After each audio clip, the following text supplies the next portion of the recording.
বন্ধুরা দেখো পাবদা মাছ নিয়ে তোমাদের সামনে হাজির হলাম। তো এটা একটু আলাদা রান্না করব। তো পাবদা মাছ আমি অনেক রান্না করেছি, তো এরকম পেঁয়াজ রসুন দিয়ে আর কি রান্না করিনি। তো তোমাদের সামনে এটা আমি পেঁয়াজ রসুন দিয়ে রান্না করে দেখাবো। পাবদা মাছের সরষে বাটা করলে কোনোদিনই আমি পেঁয়াজ রসুন দিই না। তো এটা দেখো, এখানে দেখো শুকনো লঙ্কা দিয়ে দিলাম, আদা জিরা রসুন পেঁয়াজ দিয়ে দিলাম, দিয়ে মশলাটা করে নেব।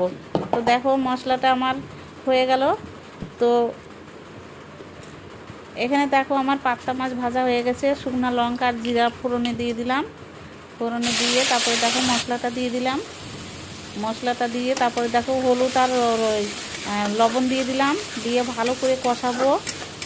যত সময় মশলা দিয়ে তেল না ছাড়বে তত সময় আমি কষাবো।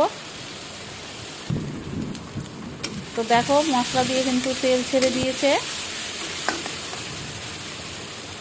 তারপরে আমি দেখো জল দিয়ে দিলাম। তো আমি আমার মতন দিলাম, আমার বাড়িতে লোকের সংখ্যা কম আছে, তোমাদের লোক বেশি থাকলে তোমাদের মতন তোমরা ঝোলটা দিয়ে দিবা।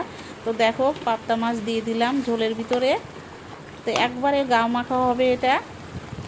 তো একটু গরম মশলা ছিটা দিয়ে দিলাম, দিয়ে তারপরে দেখো আর একটু নাড়াচাড়া করে একটু ফুটাবো, ফুটিয়ে তারপরে দেখো আমার হয়ে গেল সর্ষে বাটা পাবদা মাছ।